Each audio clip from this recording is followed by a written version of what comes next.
Él es diseñador industrial por la UNAM, es empresario, se dedica de lleno a informar, promover y generar proyectos sustentables. Es cofundador de la red de usuarios de Baños Ecovivo y Regresando al Agua AC, enfocándose en el uso racional del agua estructurada, ciclo de nutrientes, saneamiento ecológico y sistemas agroforestales como fundamento de una solución integral al problema actual. Cuenta con una serie de diplomados y cursos en agricultura orgánica, sistemas agroforestales, cosecha de agua, permacultura, etc. Ha realizado emprendimientos en formación ambiental para universitarios como Ecomanos, Fundación Nacional por los Valores Humanos, y en nivel primario con A Favor del Niño y AP, participado en impartiendo capacitaciones empresariales, da talleres, pláticas, felicidades, centros, eventos en radio, televisión, Sofi, perdón, te internet, estoy trabando un etcétera, poco. influyendo en redes sociales y actualmente labora generando ecotecnias. ¿Crees Ay, que puedas hablar no, pues si tantito quieres, en tu cámara? puedes ver la semblanza tú. Sí, si quieres yo la leo. Sí, Va, pues bueno, Raimundo Acevedo es diseñador industrial por la UNAM, también es empresario, se dedica de lleno a informar, promover y generar proyectos sustentables, es cofundador de la red de usuarios de Baños Seco Vivo y Regresando al Agua AC, en donde se enfocan en el uso racional del agua, agua estructurada, ciclo de nutrientes, saneamiento ecológico y sistemas agroforestales como fundamento de una solución integral al problema actual. Asimismo, cuenta con una serie de diplomados y cursos en agricultura orgánica, sistemas agroforestales, cosecha de agua, permacultura, etc. También ha realizado emprendimientos en formación ambiental para universitarios como Ecomanos, junto con la Asociación Internacional por los Valores Humanos, y en nivel primaria con A Favor del Niño y AP. Ha participado en Misión Nosotros AC, impartiendo capacitaciones campesinas. También desde hace más de 7 años da talleres, pláticas en universidades, centros, eventos en radio, televisión por internet y etcétera, difundiendo en redes sociales contenidos de soluciones ambientales y ecotecnologías. Actualmente labora generando ecotécnicas y dando asesorías para proyectos permaculturales, integrando soluciones holísticas y desde distintos sectores a las problemáticas más apremiantes.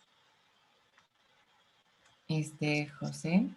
Les vamos a pedir que estén cualquier pregunta, por favor la vayan apuntando en el chat y al final vamos a dar espacio para ellas, ¿no?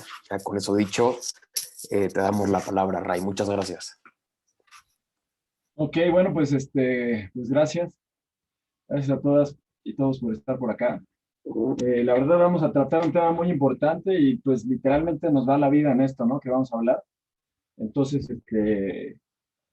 pues vamos a entrar de lleno a uno de los temas que va a modelar nuestra vida en los siguientes años y pues cuya importancia pues es innegable, ¿no? De hecho es lo que va a definir pues todo lo que viene en nuestra ciudad, ¿no? Si nos vamos a quedar por acá.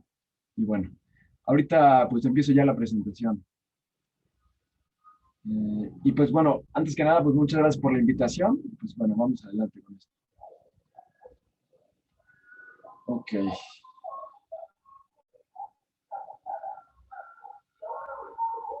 Bueno, pues nuestra plática se llama Problemas y soluciones del agua en la Ciudad de México. Ok, déjenme acomodar esto. Ok. Bueno, está esta frase que dice, el reloj que mide el tiempo que le queda a la Ciudad de México no es un reloj de arena, es un reloj de agua. Ok. Bueno, vamos a antecedentes, pues de estos tiempos, ¿no? Y vemos uno que es bastante llamativo. No sé, seguramente ya lo habían escuchado y si no, pues ahorita lo vamos a ver. Pues resulta ser que Ciudad del Cabo, en Sudáfrica, llegó lo que se denominó como el Día Cero, en el que por primera vez una gran ciudad del mundo podría quedarse sin agua, ¿no?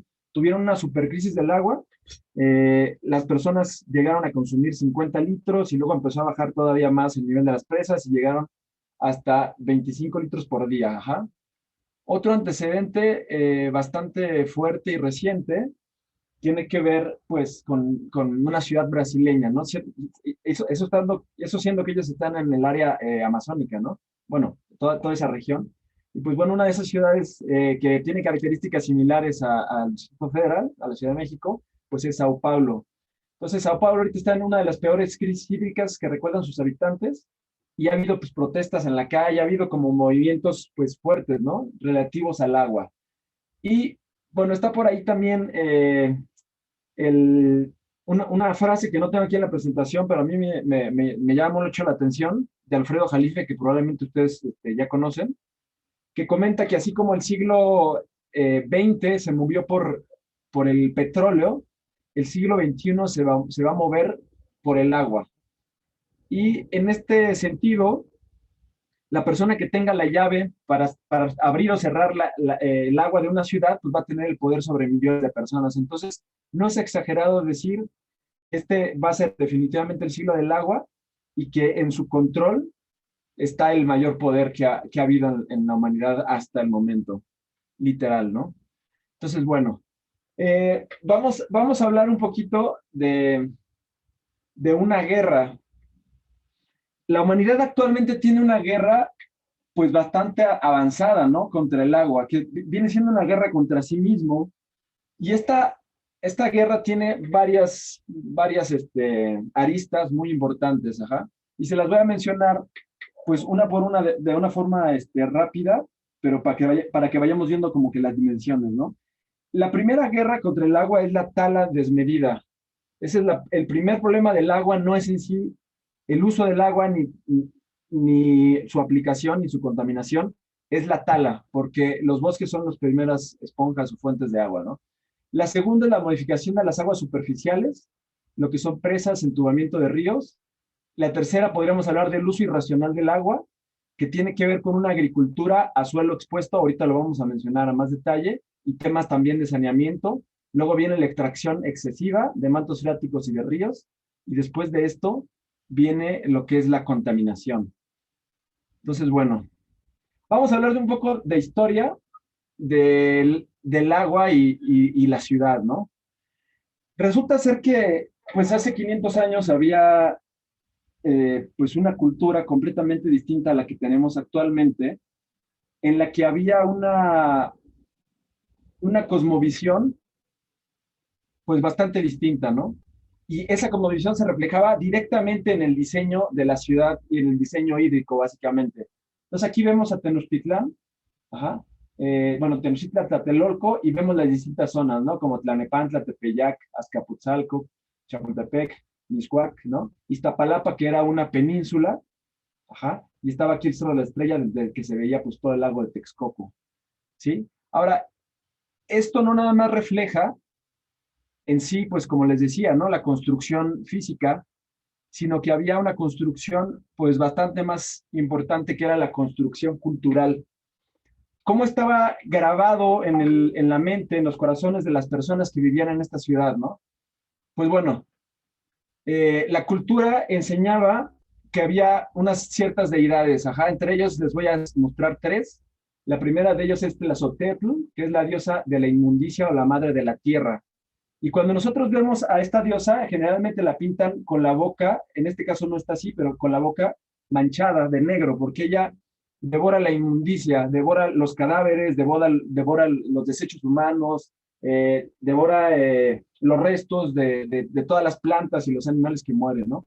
Y ella, que es la tierra, pues al devorar hace un proceso y aquí se ve un símbolo así como de una vagina y la acción que está ejecutando esta deidad es que está dando a luz a este niño que es rojo, ¿no? Entonces, bueno, es muy interesante porque en esta imagen está codificado algo que actualmente nosotros conocemos como el ciclo de nutrientes. O sea, que es un proceso de la naturaleza en el que toda la materia orgánica que es desechada se transforma en la tierra y da a luz, tiene una cuestión de fertilidad, ¿no? Otra deidad es Chalchihuitlicue, es la diosa de la falda de jade, las aguas que fluyen. Esta es la parte femenina de Tlaloc, que ahorita también vamos a ver a Tlaloc. Y si se fijan, bueno, yo les preguntaría, ¿no? ¿Qué acción está ejecutando esta diosa? ¿Qué ven que está haciendo? Y pues bueno, la respuesta es que está amamantando a un niño. Ajá. Entonces, aquí está la parte del ciclo del agua, que es el flujo sobre la superficie y que termina alimentando no solamente al ser humano, sino a todas las especies animales. Ajá. Y por último vemos la otra parte, la parte masculina del ciclo del agua, que es el dios Tlaloc, que es el dios azteca de la lluvia, y pues es el que no solamente trae la lluvia, ¿no? Es el que trae la vida, y en esta deidad se da el reconocimiento de la magnitud y la importancia que tiene este proceso para que la naturaleza funcione. O sea, aquí hay algo muy importante. Cuando una cultura le pone grado de deidad, está hablando de una jerarquía y está diciendo que estos dioses son más importantes que los humanos. Entonces está diciendo, básicamente, esta cultura, que el agua limpia, la tierra bien nutrida y en sí los ciclos del agua y de los nutrientes son los dioses o son los que sostienen este mundo y no pueden ser lastimados. Ajá. Entonces, ese es el antecedente que había en cuanto a una cultura que estaba antes de la nuestra. Pero después de eso hubo un proceso, pues que ya saben ustedes, de la conquista, y hubo una idea persistente y bastante fuerte que fue cómo sacamos de aquí el lago para volvernos ciudad, ¿no? Entonces vemos esta imagen en la que está el lago original, ajá, la parte norte con Zumpango, luego Xaltocan, luego Texcoco, abajo está Xochimilco y termina conectándose también con Chalco. Entonces es un sistema lacustre bastante complejo, ¿no? Que a veces cuando había como un poco de sequía, pues se separaban los lagos, pero luego formaban un solo cuerpo de agua, había partes dulces y partes saladas. Y en el tiempo vamos viendo cómo se empiezan a reducir esas porciones y se empieza a cortar definitivamente lo que era el lago original y se empiezan a reducir los cuerpos de agua. Tenemos aquí 1824, luego más de un siglo después, 1929, y luego hay una reducción que viene bastante más rápida, ¿no? 1959, 1980, aquí como ven hay una explosión, ¿no? Enorme, un cambio dramático en la dimensión de la ciudad y también en cuanto a los cuerpos de agua. En 2000, pues tenemos ya una reducción súper significativa y para 2007, que es hasta donde llega esta gráfica, pues ya básicamente la ciudad lo abarcó todo y tenemos pues muy pocos cuerpos de agua. Por acá está Texcoco, donde se iba a poner el aeropuerto, ¿no? Zumpango prácticamente desapareció. Iztapalapa, pues desde hace muchísimo había dejado de ser península y ahorita está totalmente inmersa en la ciudad. Y pues tenemos una situación pues bastante grave en cuanto a que pues, se rompió con ese cuerpo de agua, ¿no? Y aparte con todos los ríos. También teníamos un sistema de aproximadamente como unos 70 ríos. Y bueno, una de las grandes obras que se hizo grandes obras entre comillas, ¿no? Para terminar con el lago de Texcoco, probablemente ya lo conocían, se llama el Tajo de Nochistongo, que es este desgarramiento de la tierra, es un canal enorme que se empieza en 1789 y bueno, es una longitud bueno, aquí no se alcanza el número, bueno, eran más de 22 kilómetros, se tarda 182 años en construirse y cerca de 30,000 trabajadores mueren en su realización. O sea, es una de las obras más grandes que tiene que ver con la Ciudad de México como está configurada actualmente. Entonces nos vamos, después de este pequeñísimo viaje histórico en la que vimos cómo hay una transformación de una ciudad del lago a una ciudad sin lago. Ajá. Entonces nos vamos a la actualidad. Y en esta actualidad nos topamos con un modelo, y me burlo un poquito de este modelo, ¿no? Porque es el modelo que ahorita estamos siguiendo nosotros, ¿no? El modelo de la ciudad contemporánea, ¿no? Entonces resulta que hay en el inconsciente colectivo y en el consciente también, resulta que el ser humano, alrededor de todo el mundo, no solamente en México, y lo pongo aquí que en Estados Unidos porque es uno de los líderes culturales, pues hay este modelo de ciudad, ¿no? este es como una de las demostraciones, ¿no? De lo que es capaz el ser humano, y nosotros de alguna forma tomamos un modelo similar a esto, pero llegamos a esta que es la Ciudad de México, ¿no? Aquí la vemos con el Palacio de Bellas Artes, la latinoamericana, y pues tenemos no una ciudad, ¿verdad?, tan glamorosa como Nueva York, pero estamos basados en este modelo. La ciudad es la mayor creación humana en dimensiones e inversión. Estamos hablando de, pues prácticamente, ¿no? Millones de millones o trillones de pesos. O sea, es la estructura más compleja que existe. Y en teoría, al menos es la máquina que satisface la mayoría de las necesidades humanas, facilitando la vida. Pero aquí ya lo pusimos gráficamente, ¿no? Está esta ciudad enorme y si vemos abajo hay un triángulo negro que la sostiene y toda la ciudad está basada en un solo punto, que es la parte de abajo de este triángulo, ¿no? Entonces vamos a preguntarnos qué hay en ese punto, ¿no? ¿Qué es lo que sostiene a nuestra ciudad? Y ya nos acercamos un poquito más, ¿no? Vemos ahí cómo se ve una de las calles, no una de las más glamorosas, sino una calle normal. Y vemos que pues no es tan bonita, ¿verdad? Nuestra ciudad, ya que vemos así en detalles, pues en muchas calles. Pues bueno, en este triángulo podríamos llamar que es el triángulo de la dependencia. Es un esquema más bien parasitario. Se basa también en un uso desmedido de recursos y en la generación de basura. O sea, son varios conceptos que se encadenan y que le dan su definición a la ciudad, ¿no? Entonces, cuando preguntamos, bueno, a ver, ¿qué soporta a la ciudad, no? Pues bueno, resulta ser que la soporta una idea fundamental. Y esa idea dice, ya si la vemos así a microscopio, las ciudades en sí dependen de esta idea todas. Y esta idea es, se cuenta con un abasto ilimitado, es importantísimo, de materiales, agua y alimentos. Entonces, esta super macroestructura, como no devuelve y tiene más bien un sistema parasitario, depende de esa idea nada más, ¿eh? O sea, si tú le cortas esos suministros, la ciudad completa, aunque sea una estructura enorme, se viene para abajo, ajá, se desarticula, deja de funcionar. Entonces, esta es la idea que está oculta en nuestra civilización, ¿no? Nosotros creemos que de la nada, de la magia, ajá, se va a poder abastecer ilimitadamente a la ciudad de recursos y agua, ¿no? Entonces, vamos a ver cómo opera esa magia, ¿no? Que ahorita en la que estamos creyendo nosotros, pues que tiene una estructura bastante compleja y disfuncional para traernos agua, porque no hay un abasto ilimitado de agua y ahorita lo vamos a ver, ¿no? Entonces, la Ciudad de México aproximadamente está consumiendo 64 metros cúbicos por segundo, o por lo menos estaba consumiendo eso los últimos años, y ahorita ya empieza a haber como una caída, ¿no? Del abasto. Entonces son 2.000 millones de metros cúbicos por año. Nosotros vemos aquí nuestra jarrita llena de agua, abrimos la llave y está en la regadera, ¿no? Está en los WCs, en muchos lados, ¿no? Tenemos el agua. Pero ¿cómo llega hasta allá? Pues la respuesta es con un sistema, pues, extremadamente complejo. Entonces vamos a hablar del sistema de abasto de agua potable de la ciudad, que en un esquema así muy general es esto. Estamos hablando de una serie de presas interconectadas que empiezan en el estado de Michoacán. Ajá.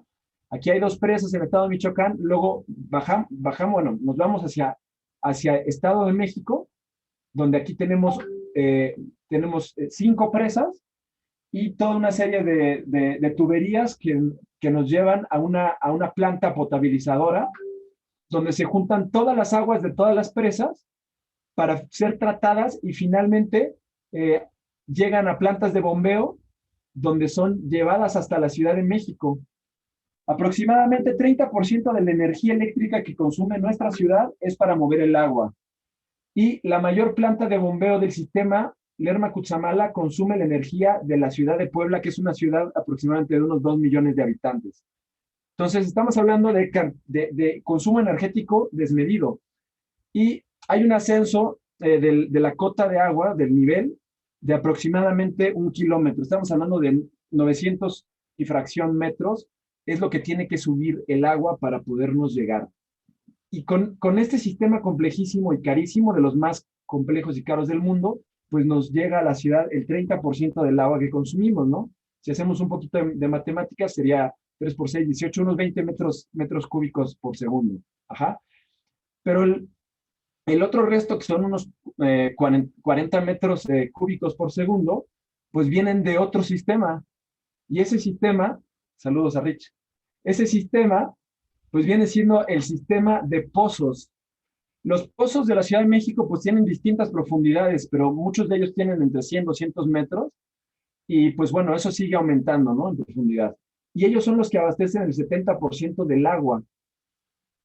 La mayor parte del agua de la ciudad se está extrayendo de lo que quedó del lago de Texcoco. O sea, el lago de Texcoco se vació por completo, pero abajo de él quedó este manto y este manto es lo que nos está alimentando en este momento el 70% del agua.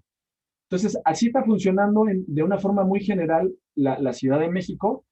El problema es, bueno, de este sistema vamos a ver como varios problemas, pero hay dos problemas que les voy a mencionar. Uno de ellos, bueno, los dos de ellos están activos. Este año, Claudia Sheinbaum ya lo anunció que varias presas de Michoacán y Estado de México traen niveles históricos de descenso, no están llenas a su total capacidad. Entonces, ya por este lado hay un problema que es las presas no están captando tanta agua como deberían.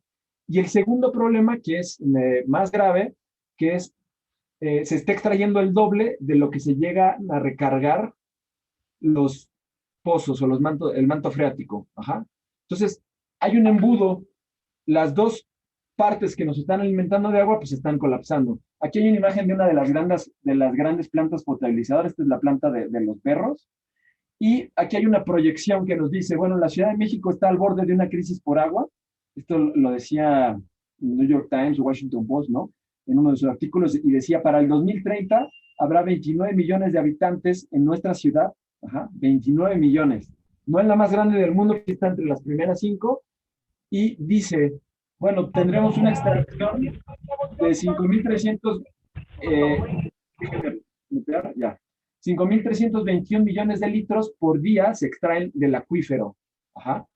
Entonces, bueno, pues resulta ser que no solamente es que estemos extrayendo muchísima agua, sino que tenemos un proceso de desecación, porque no dejamos que se recargue. ¿Y qué hacemos con el agua que está cayendo sobre la ciudad, que es muchísima? Se calcula en un libro que se llama México Sediento, decían que aproximadamente nos llovía 3 veces lo que consumíamos como ciudad. Pero entonces, ¿qué pasa con esa agua de lluvia? Pues se topa con la plancha de asfalto que no deja que se filtre y, bueno, es captada en gran parte por el sistema de drenaje y alcantarillado que está conectada a estas grandes tuberías que están por la parte baja de la ciudad, y uno de ellos era el túnel emisor poniente, que tenía un declive para poder desaguar, pero cuando la ciudad se hundió, pues básicamente este tubo hizo esto, entonces el agua ya no podía salir porque ya no había pendiente, entonces se estancó totalmente, entonces se puso uno de los sistemas más grandes y caros que existen en el mundo para sacar esa agua que se estaba estancando. Y se creó también lo que se estoy mostrando en pantalla, que es el túnel emisor oriente.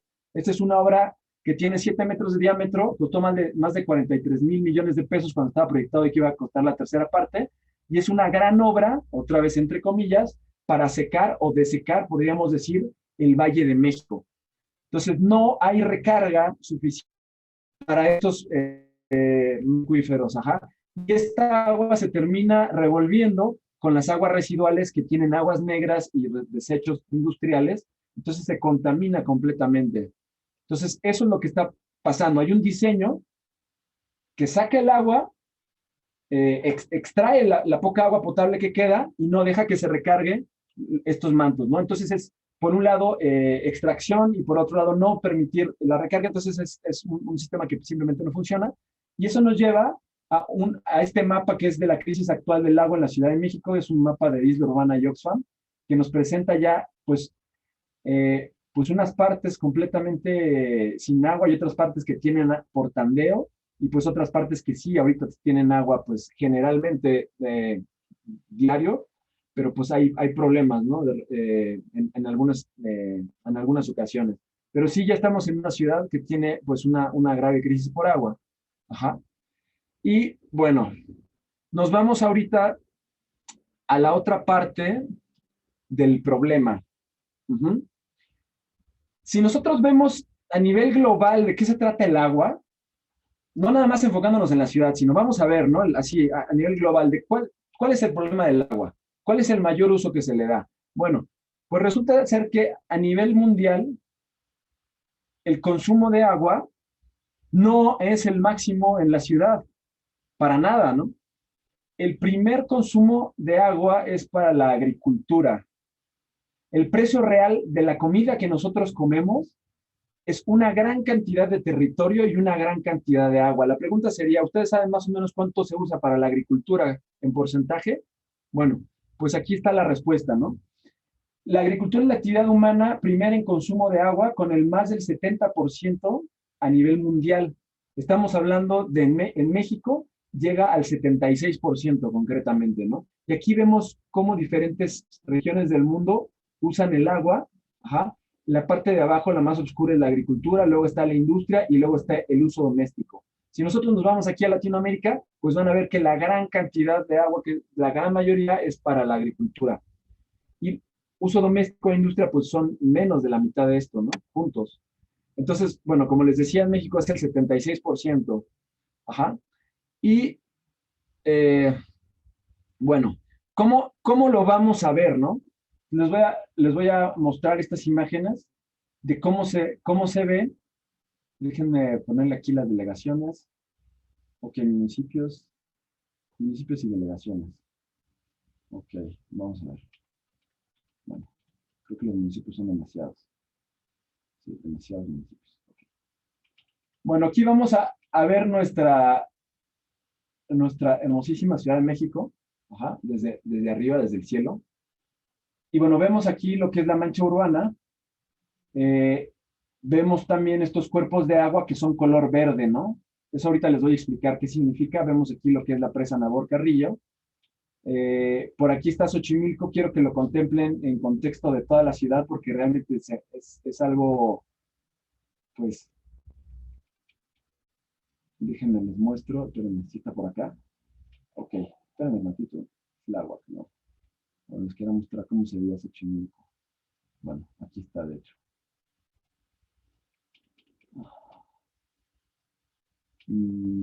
Ok, les iba a mostrar, bueno. Ok, les muestro más rápido esto, ¿no? La presa Nabor Carrillo, esto es lo que queda del lago de Texcoco, que es el lago de Zumpango, que de hecho ya se está ahorita prácticamente desecando por completo. Ajá. Esta era la punta norte del lago de Texcoco. Ahora, lo que quiero que vean es lo que está alrededor de la ciudad. Y lo que está alrededor de la ciudad son hectáreas y más hectáreas. Estamos hablando, pues, de sí, cerca de 1 millón de hectáreas, que trae una deforestación súper masiva. Estamos hablando que si vemos un territorio como este, la cobertura forestal, pues, difícilmente va a llegar al 5%, ¿no? Y si seguimos recorriendo nosotros el mapa, que son territorios que están todos alrededor de la ciudad, vemos el mismo patrón, ¿no? Hay un proceso de desertificación, pues, tremendo, ¿no? Lo que es la agricultura, pues prácticamente ha barrido completamente con estas coberturas, no solamente forestales, sino vegetales, y está dejando los terrenos pues completamente descubiertos. Entonces, haciendo una toma general, externa de las zonas de la ciudad, de las zonas periféricas, vemos totalmente esto, ¿no? Y a lo que voy es a lo siguiente. Resulta ser que la agricultura como esta, si nosotros pues, nos ponemos a sembrar en estas zonas, resulta ser que se consume 70% más agua que una agricultura forestal. Ahorita les voy a explicar cómo es una agricultura forestal. Entonces, aquí es pues mucho donde se está perdiendo también muchísima agua, ¿no? Ya no hay vegetación que la sostenga. Y bueno, vamos a regresar un poquito a la presentación. Nada más les quería como mostrar un poco del contexto. Ajá. Y también les quería mostrar esta imagen que salió hace rato, que es la contraposición a las imágenes que les acabo de mostrar, donde vemos grandes extensiones de terreno completamente cafés. O sea, es una tierra ya sin cobertura vegetal, también sin nutrientes, pero por otro lado estamos viendo que nuestros cuerpos de agua están en color verde. ¿Esto qué significa? Pues bueno, que esa agua tiene exceso de nutrientes. Entonces, fíjense, es muy curioso, ¿no? Por un lado tenemos grandes extensiones de terreno desertificadas y por otro lado tenemos agua completa y absolutamente llena de nutrientes. Pero esto en lugar de beneficiarla, la está pudriendo. Entonces, los nutrientes que deben de estar en la tierra en este momento se están mandando al agua. Entonces, vamos a ver un par de problemas que está teniendo la Ciudad de México. ¿Ok? A ver. Bueno, vamos a un tema específico de lo que nosotros tratamos. Ya soy de usuarios de baños Ecovivo, y es uno de los problemas que también puede ser una de las mayores soluciones que tiene Ciudad de México. Este esquema representa lo que un ciudadano tiene que hacer para poder orinar sobre el agua potable. Ajá. O sea, nosotros en nuestro WC, bueno, nosotros orinamos en agua potable en la Ciudad de México y para hacerlo extraemos agua no renovable de los mantos freáticos y usamos dinero y energía. ¿Cuánta agua tenemos que mover por habitante para este proceso de orinar el agua? Bueno, pues nosotros movemos 15 toneladas por persona por año. Ajá. Y tomamos 30% del Lerma Cutzamala y 70% de los pozos. Movemos el agua por 900 metros de altura, sacamos el agua de los pozos de más de 100 metros de profundidad y llevamos esa agua a un sistema de una red que aparte tiene el 40% de fugas. O sea, ese es otro de los problemas de la ciudad, ¿no? Aparte que es carísima el agua, ya que la movemos adentro de la ciudad, pues resulta que tenemos un buen porcentaje de las tuberías están rotas, lo que hace que se pierda el 40% del agua en fugas. Entonces, bueno, a nuestro sanitario llegan entonces, en lugar de 15 toneladas de agua o 15,000 litros, llegan únicamente 9 toneladas. Ajá. Y bueno, sobre estas 9 toneladas, nosotros estamos aproximadamente tomando 30 litros al día sobre los que estamos orinando en nuestro WC. Entonces, con esto, nosotros estamos sacando de la ecuación a 15,000 litros de agua por habitante. Pues estamos extrayendo agua que en el 70% no va a ser renovable. Estamos contaminando 9,000 litros de agua y estamos restando tiempo de vida de la ciudad.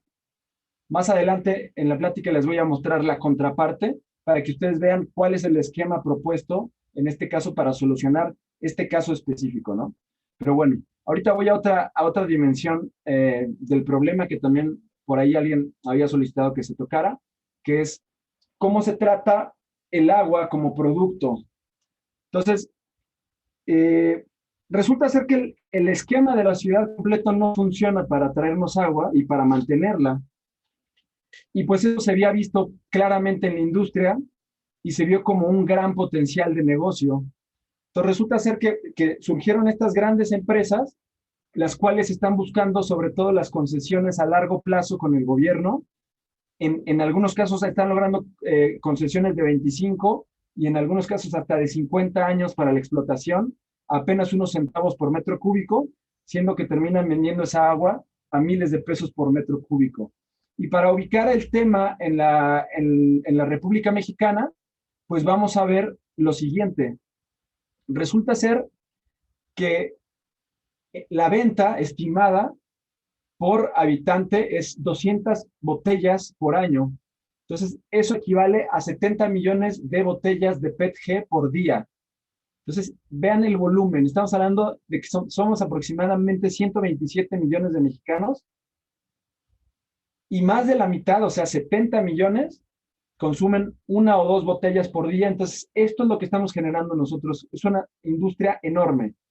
Y cuando vemos el problema del agua, estuve en una plática con Aguirre, que era el ex jefe, ¿no?, del servicio de SACMEX, y Aguirre decía en esta plática, decía, el gobierno no tiene dinero suficiente para reparar la red de abasto de agua potable, este 40% de fugas que les comentaba, ¿no?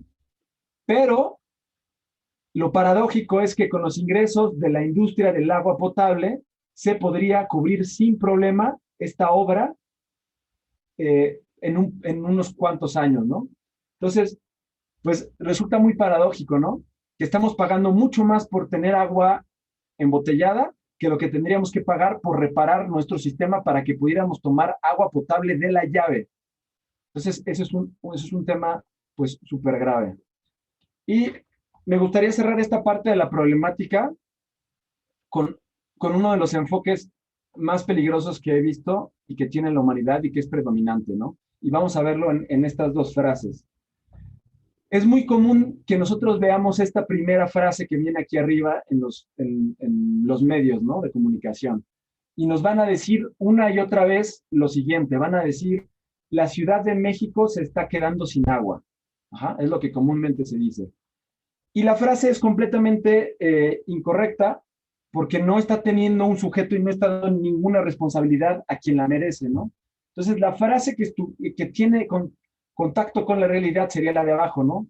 La que dice, los habitantes de la Ciudad de México están decidiendo quedarse sin agua.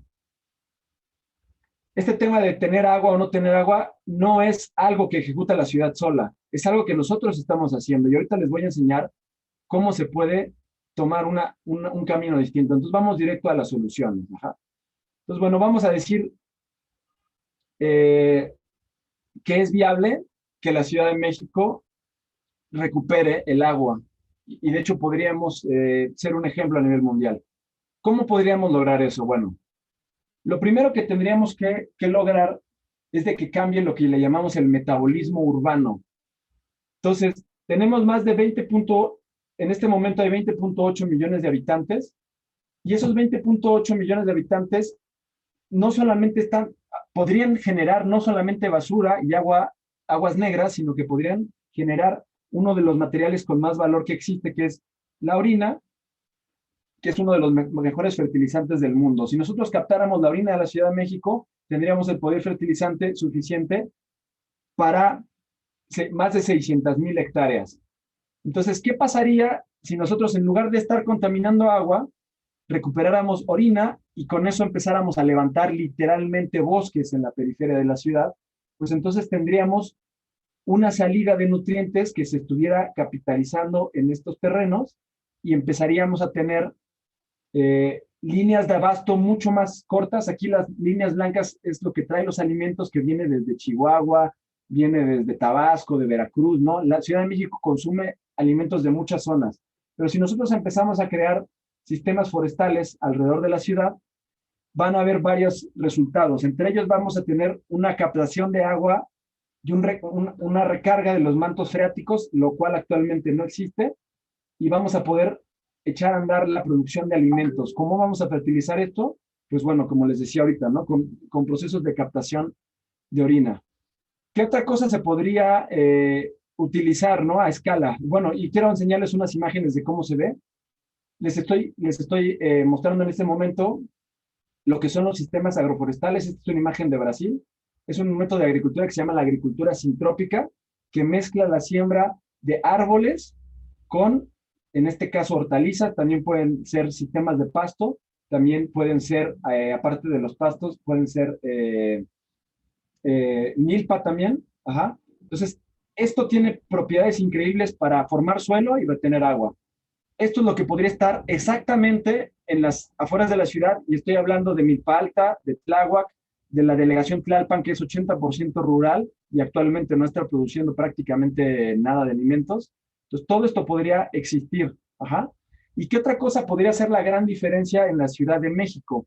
Bueno, pues la otra sería aprovechar la fuente primaria, que es la lluvia. Aquí hay un personaje que se llama Brad Lancaster. Él aprendió de uno de los grandes maestros africanos, que simplemente era un campesino, no era un gran personaje, me refiero como en título, era un campesino africano que empezó a traer por su técnica de captar agua de lluvia a personajes de todo el mundo, y entre ellos atrajo a Brad Lancaster, que ha seguido este método que este campesino desarrolló, y él empezó a hacer sistemas de captación de lluvia a nivel urbano. ¿Cómo lo hizo? Bueno, pues rompiendo banquetas, redireccionando, haciendo movimientos de tierra. Básicamente lo que está haciendo él es tomar los flujos naturales de la lluvia y llevarlos a las zonas que tienen posibilidad de un crecimiento vegetal, ¿no? Entonces resulta ser que antes de que aplicara él este método, podemos ver la foto de arriba de cómo se veía, ¿no? Tucson tiene 250 milímetros de lluvia por año. México estaba aproximadamente arriba de los 1000. Ahorita tenemos sequía y bajó a 500. Ajá. Sigue siendo lo doble que Tucson. Y estamos hablando de reverdecimiento de áreas, de grandes áreas. Entonces, esto debería aplicarse en toda la periferia de la ciudad y también dentro de la ciudad.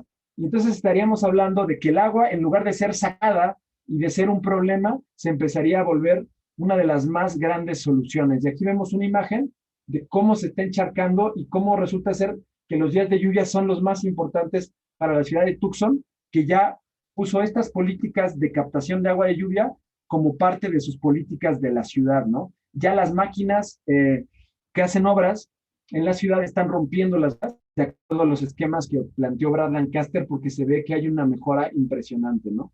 Entonces, este es un sistema, no se alcanza muy bien a ver la imagen, pero este es un sistema que rechaza el agua de lluvia, muy rápido la saca y se la lleva, y este es un sistema de captación en el que toda la lluvia se redirecciona y se lleva a lugares donde hay grandes cantidades de vegetación.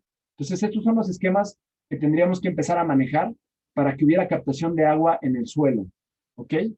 Entonces, bueno, les muestro aquí unas imágenes de esta agricultura sintrópica, y estos son imágenes de un sistema agroforestal que montamos en Villa del Carbón. O sea, esto ya lo estamos haciendo, no nada más es pura palabrita, sino que sí estamos haciéndolo, y próximamente vamos a montar uno en Milpa Alta, a lo cual pues vamos a invitar también a Cami Ibero ahí que se sume, y pues bueno, esto ya lo estamos ejecutando, ¿no? Y pues lo que estamos invitando es a que las personas, en lugar de estar moviendo 19,000 litros de agua potable, que se está acabando, únicamente capten los 500 litros de orina o 500 kilogramos, que es lo mismo, de orina que se produce por persona por año, y que dejen de extraer el agua, ahorrando el 20%. Fíjense qué número tan importante, ¿eh? El 20% del consumo doméstico se puede ahorrar si no se orina sobre agua potable. Esta es una cantidad que ningún otro sistema puede ahorrar, ¿no? Incluso los sistemas de captación de agua de lluvia que tienen, pues, muchos litros, llegan a porcentajes parecidos a esto, pero una captación de orina puede tener un impacto enorme, ¿no? Entonces, no se gasta tanta energía y un ahorro importantísimo en este rubro, porque movemos 30% menos peso, ¿no? En lugar de 15 toneladas, solamente se mueven 500 litros. Si captáramos toda la orina de los habitantes, podríamos fertilizar más de 600,000 hectáreas, captando agua de lluvia, dándole más tiempo de vida a la ciudad y sobre todo formando bosques, biodiversidad y productividad alimenticia, ¿no? Entonces, les voy a poner un ejemplo de qué pasaría si nosotros empezáramos a utilizar esto para generar biomasa, para generar alimentos. Aquí está una aplicación de orina, 1,750 mililitros para el crecimiento del maíz, logra 954 gramos. Cuando se aplican 750 mililitros, en este ejemplo, se lograron 406 gramos. Y por último, cuando no se aplicó orina, únicamente se lograron 63 gramos con las mismas plantas en el mismo lugar, bajo las mismas condiciones de luz. De esto estamos hablando, de un movimiento de nutrientes que puede hacer toda la diferencia en los terrenos que están alrededor de la ciudad. Estamos hablando de un poder fertilizante impresionante que ahorita se está haciendo contaminación. Ajá. Entonces, bueno, sistemas tan sencillos como esto pueden ayudarnos a captar orina. Hay también otros específicos para mujeres. Ahorita no tengo la imagen en esta presentación. Y bueno, lo que les quería mostrar es la última parte. Aquí, bueno, esto es un sanitario ecológico. Ya no va a haber tiempo porque ya me volé por un buen rato, ¿no? Pero bueno, quiero irme a la conclusión, que es creo que bastante más importante, ¿no? Ok. Bueno, lo último que quiero decir ya para el cierre, para que empecemos con las preguntas, es lo siguiente. Yo ahorita les presenté lo que le llamo la problemática del agua, ¿no? Y ustedes están de acuerdo que si yo les preguntara, me dirían, sí, sí, claro, tú presentaste los problemas del agua, ¿no? Y yo les diría, bueno, hay una grave confusión, y es grave, una grave confusión de niveles. Porque yo lo que les acabo de presentar, todo lo que les presenté son efectos y ninguno de ellos es causa. Entonces, hay una grave confusión de niveles tratando los efectos externos sin entender la única causa. Yo les voy a preguntar, ¿cuál es lo que está causando la crisis actual, ¿no? La crisis del agua. Entonces me dirían, no, pues los bosques, la tala, la contaminación. No, discúlpenme, esa no fue la pregunta. ¿Qué es lo que está abajo de esos problemas? La verdadera causa. Ajá. Todos esos son efectos: deforestación, contaminación, conflictos sociales y demás problemas tienen un origen. Y ese origen me gustaría tratarlo porque sí veo que es el tema central que deberían de estarse viendo en este tipo de pláticas, y es la verdadera causa. Y como verdadera causa voy a identificar lo que es la mente humana. Ajá. Y en este caso son emociones negativas, creencias falsas y pensamientos destructivos. El ser humano, antes de generar estos sistemas que son completamente irracionales y que van a provocar que millones de personas se queden sin agua, hay una idea base o hay un problema que es la desconexión con la naturaleza. La parte negativa del ser humano que está operando, ¿no? La corrupción, todos estos problemas, y esa es la verdadera causa. Ajá. Entonces, para ese problema real, y hay una solución real, ajá, que es esta dualidad, y lo presento así, de lo que existe dentro del ser humano.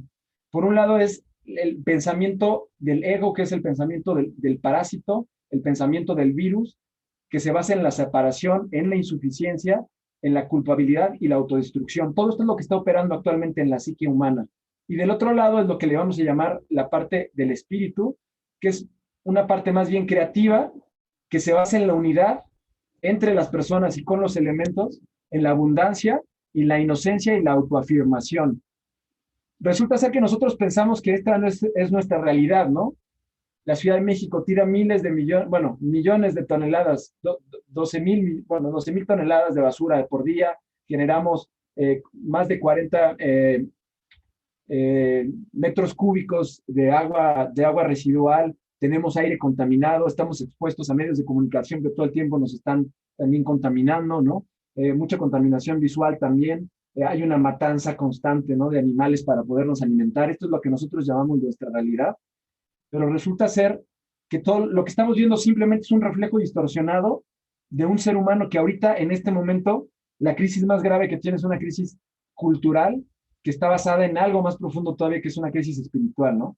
Tenemos este tema de autodestrucción que está muy activo y pues eso tiene que ser sanado para que los efectos, que es todo el desorden que hemos generado, pues también sean sanados, ¿no? Entonces, está mucho esta idea, ¿no? Actualmente de que el ser humano es un parásito. Y yo quisiera tocarlo diciendo, ¿no? El ser humano no es ningún parásito, simplemente tiene esta mente o este ego, ¿no? Esta mente rota que está planteando puras cosas que no tienen sentido. La agricultura actual en general no tiene sentido, la forma en la que las personas están desechando tal cual heces y orinas sobre el agua no tiene ningún sentido, la forma en que estamos entubando los ríos tampoco tiene ningún sentido, y es momento que reconozcamos que hay una causa un poco más profunda y que elijamos de nuevo. Y eso sería todo. Muchas gracias. Ya abrimos para preguntas y respuestas. Muchas gracias, Ray. Te lo agradecemos mucho. Creo que fue una plática muy enriquecedora, que yo creo que también era muy necesaria para todos, creo yo, ¿no? Entonces te lo agradecemos y ahora vamos a abrir un espacio para preguntas. Y la primera pregunta que tenemos te la hace Lidia Vargas y pregunta: ¿las plantas tratadoras que captan la orina estarían en la periferia de la ciudad o dónde se ubicarían? Ok, bueno, es muy interesante esa pregunta y lo voy a responder yo creo que con una imagen aquí para mostrarlo. Ok, a ver. Espérame un ratito. Ok, a ver. Sí, es que es bueno mostrarles esta imagen. Ok. Ok, les voy a mostrar entonces desde mi pantalla. Ok, bueno, ¿qué sucede con la orina, no? Tenemos tres procesos. El primero se llama la captación, el segundo se llama, bueno, el procesamiento, y el tercero es el resultado. ¿Ah? Entonces, la orina se capta a pesar de que tenga contaminación biológica, o sea, que si tú como persona tienes infección en vías urinarias, o si has tomado medicamentos, o tomaste incluso drogas, o lo que hayas tomado, ¿no? A pesar de eso, la orina sirve y hay un método de 9 barreras de la Organización Mundial de la Salud, ¿no? ¿Cómo la captas? Pues en migitorios secos o en sanitarios con separación. ¿Cómo la procesas? La transportas y la alojas en contenedores. No necesitas tal cual una planta de tratamiento, simplemente la dejas almacenada. ¿Y qué vas a hacer con esa orina? Bueno, la orina es de muy buena calidad, es que no hay una población enferma, incluso la puedes usar para sembrar y fertilizar alimentos. Lo cual, pues, a muchas personas les puede reaccionar, ya lo cual recomendamos que se siembren cosas ya cuando crezcan, se hagan compost cultivos para fertilizar indirectamente las hortalizas. Si ahorita te vas a la realidad, en Gansa, ¿no? Llaman en Tula Hidalgo, donde con agua residual, no son negras, ¿no? No solamente tienen caca y orina, sino que tienen metales pesados, hidrocarburos, jabones. Con esa agua que está completamente contaminada, están regando y están abasteciendo de alimentos a la Ciudad de México, lo cual es un problema de retroalimentación negativa que está generando pues, literalmente miles o millones de casos de cáncer. Por eso se ha detonado tanto, ¿no? Porque los alimentos ya nos están intoxicando y parte de eso es porque vienen contaminados, ¿no? Bueno, en lugar de eso, lo que vamos a hacer es nosotros simplemente captar la orina, que es un material inocuo, sin patógenos, y vamos a poderla usar de tres formas. La podemos usar como aplicación en el campo como fertilizante, la podemos usar para acelerar compostas, y la última, y uno de los más interesantes usos, es que la podemos usar para la siembra de alga espirulina, más bien alga clorela, o la cianobacteria que se llama espirulina, que es uno de los superalimentos para la humanidad. Entonces, respondiendo, ya me extendí un poquito, pero era, no necesitamos plantas de tratamiento, simplemente seguir el proceso, ¿no? Muchas gracias. De hecho, siguiendo con esta idea, Diego nos pregunta, si implemento un excusado con captación de orina, ¿a dónde llevo la orina? O sea, si una persona lo quiere hacer en su casa, ¿a dónde la puede llevar? Bueno, ahorita tenemos un proyecto en Milpalta, donde vamos a empezar a levantar un bosque y vamos a sembrar muchísimos pastos.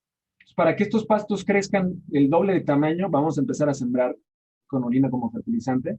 Entonces, ahora sí que les diría que va a haber un contacto con cambio y vamos a irnos a aproximadamente ahorita está fecha tentativa, entre el 23 y 27 de mayo, vamos a hacer este evento donde vamos a levantar ese bosque en 1 hectárea en Milpalta. O sea, ahorita tenemos que empezar en pequeña escala. Esto a nivel urbano no hay la conciencia. O sea, la Ciudad de México podría ser la primera generadora de bosques de la República Mexicana con todo el poder que tiene por la materia orgánica de los desechos de los habitantes. Pero ahorita no existe como tanto esta conciencia. Entonces ahorita pues vamos a empezar, literalmente el grupo que conozco, que somos parte de Cambio Ibero, en el grupo que yo estoy, y un productor de Milpalta, a generar este proyecto. Entonces, vamos a captar esa orina, les diremos después exactamente dónde, pero sí la vamos a emplear. Muchas gracias. Otra pregunta, Sebastián Gallegos nos pregunta, te pregunta, ¿cómo funcionan los baños secos? ¿Es verdad que son menos higiénicos que uno de agua o no es cierto? Mira, parte de la cultura actual es totalmente el uso inadecuado de los conceptos y las palabras. Ahorita vamos a ver eso porque es bastante grave. A ver, espérame un ratito. Ok, también les voy a compartir aquí mi pantalla, ¿no? Para que vean también que no es como nada más decir, sino que ya es aplicación. Bueno, la pregunta era, ¿cómo es un baño seco y si es menos higiénico, no? Bueno. Así es. Ok, pues sí, les presento mi pantalla. Miren, este es un baño seco súper rústico que tenía, que fue mi primer baño seco, y ahorita pues ustedes dirán, oye, ¿cómo te atreves a decir que esto no es más higiénico que un baño? Y bueno, lo primero que les voy a decir es que un sanitario ecológico o baño seco es muchísimo más limpio que un WC con agua. ¿Por qué? Porque les decía, una de las primeras cosas que hace el sistema actual, ¿no? O la mente rota, para mantenernos en un sistema que no funciona, es cruzarnos los conceptos y las palabras. Cuando nosotros hablamos de un WC, se usa la palabra sanitario, y sanitario viene de sanitizar o de limpiar. ¿Cuál es el proceso de limpieza cuando tú mueves desechos humanos y los mezclas con agua haciendo un material asqueroso, ¿no? Las aguas negras son horribles, apestan y aparte son la tercera causa de muerte infantil en el mundo. Entonces, se generan aguas negras y solamente se desplaza hacia otro lugar un problema. Entonces yo te preguntaría, en primer lugar, ¿por qué le llamas sanitario, no?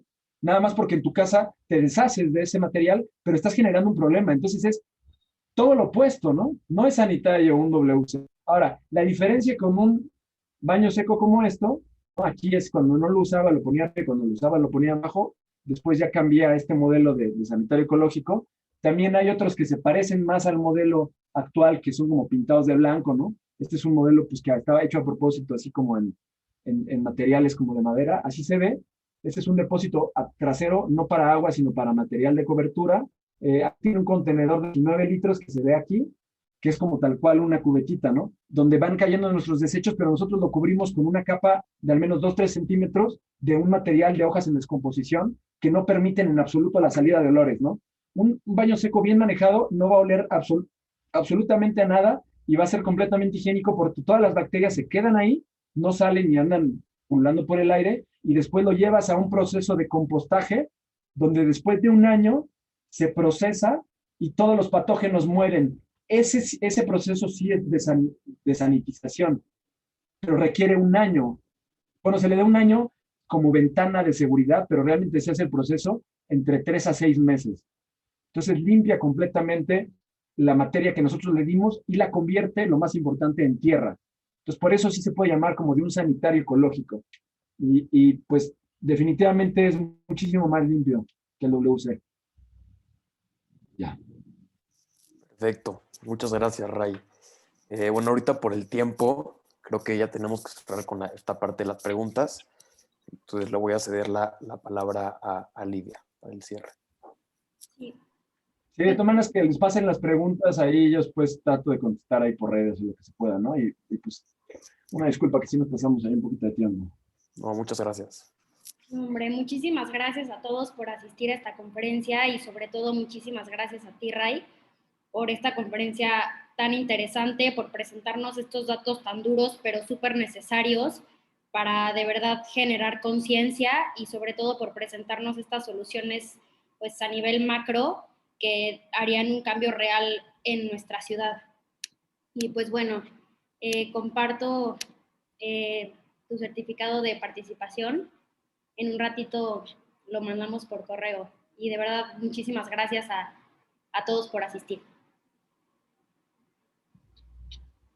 Muchas gracias, Ray. Gracias a ustedes.